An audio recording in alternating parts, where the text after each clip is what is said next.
just jump right in to the Saturday night DFS slate. You got the Lions at the Dallas Cowboys. Excuse me, Dallas favored by 6. The total up at 53.5 for Saturday night, 8:15 on ABC.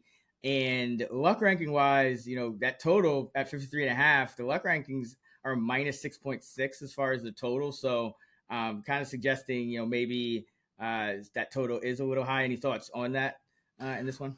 Yeah, no, I think there's going to be a ton of points in this game, but maybe, 53.5 is a little too high. And one of the things I've noticed or thought about why the Cowboys luck total is so low might be just due to all those pick sixes that Deron Bland has had this year. It's just a thing that you can't count on week in, week out. Obviously it's cooled off recently, but that's kind of an underlying thing, I think. But also just, this total is high because everybody's expecting a ton of points.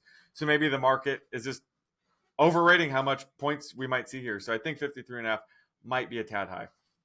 And Detroit's also the 8th luckiest team, Dallas 23rd. So could be a bounce back spot for Dallas and a letdown spot for Detroit, coming off that first division title in 30 years. Going on the road, Dallas has been so good at home this year, and even dating back the last couple of years. So keep that in mind as well. But where are you going in the captain spot?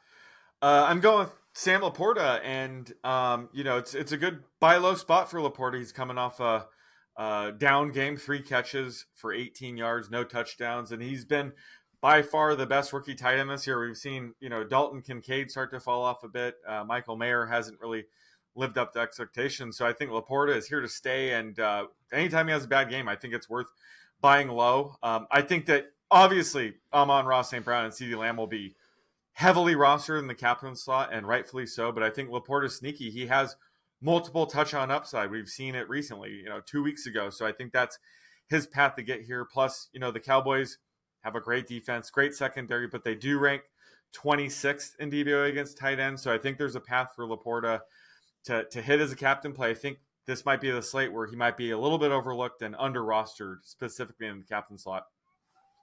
Yeah, and this, again, could be a letdown spot for Detroit. They could have to pass a little more than usual as well. So that would also work in his favor. I'm going to go with Jahmyr Gibbs here. He's the 5th highest priced player here. So kind of like Laporta, saves you a bit of money in the cap spot, which there are a lot of studs here. So you might have to get creative on this one. And I think the potential game script, or the projected game script, I should say, does benefit Gibbs. He's played on roughly 2/3 of the pass snaps to Montgomery's 1/3 since the week 7 bye.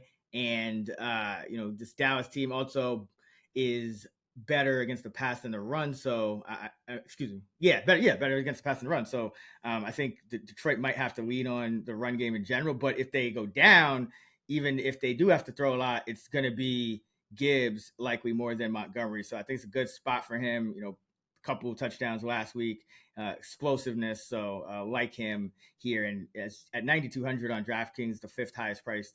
Over 2,000 less than the highest priced player. I think good mix of upside and salary saving.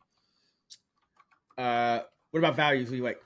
I like Brandon Cooks here, and he did have a touchdown last week, but other than that, he has been fairly quiet lately. 2 catches exactly in 3 straight games.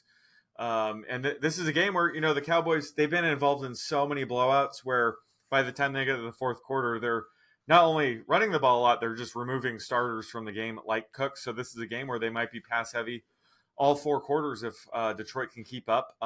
Brian Branch will probably be on CeeDee Lamb for most of the game in the slot, and he's been excellent in his rookie season. So that might be one way they slow down CeeDee Lamb just a little bit and, funnel maybe a couple more targets to the ancillary receivers like a Brandon Cooks. So he's a guy where he always has a pretty high ceiling, and in a showdown slate like this, could be overlooked a bit. So I like going with Brandon Cooks here as a mid-range play.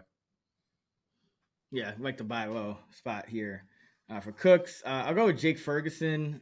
He is 6,200 and pretty affordable, 94% route participation rate over the last 2 games. So that Hendershot return hasn't really cut into Ferguson at all. Detroit is bottom 10 in most fantasy points allowed to tight ends.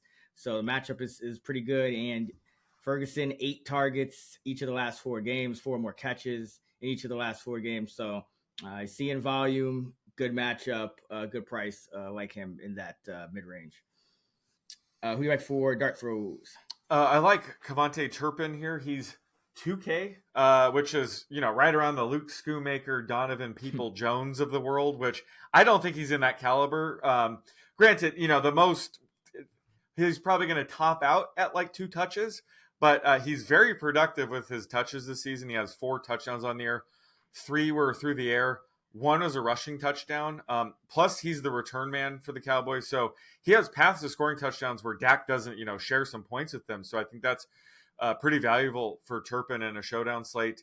Plus, he's a gadget player where they do like to scheme up plays for him, specifically like in the red zone. So a game like this, I could see that happening. But he's a guy where, just he can do some damage, just a couple touches. And this is a slate. There's so many good options that you want to spend up. I think it does make sense to go ultra cheap on 1 or 2 players. So he does give you some touchdown upside with one of these cheaper options. So I think he could be the key if he scores a touchdown here to unlocking the slate. Yeah, the luck rankings favor the under and Dallas, so you can also stack them with the Cowboys defense, and you get the double dip for the return touchdown. I'm gonna go with Josh Reynolds. He's been pretty volatile this year. This is a good matchup for him, though. Dallas plays the most man coverage in the league. Reynolds 1.8 yards per route against man, according to PFF, just 1.2 against zone. He's second on the team in yardage against man coverage, and he has 5 touchdowns on the year, including a multi-touchdown game. So does have some upside, even though he's running a route about 60 to 70% of the time, splitting snaps in that wide receiver 2 role with Jameson Williams.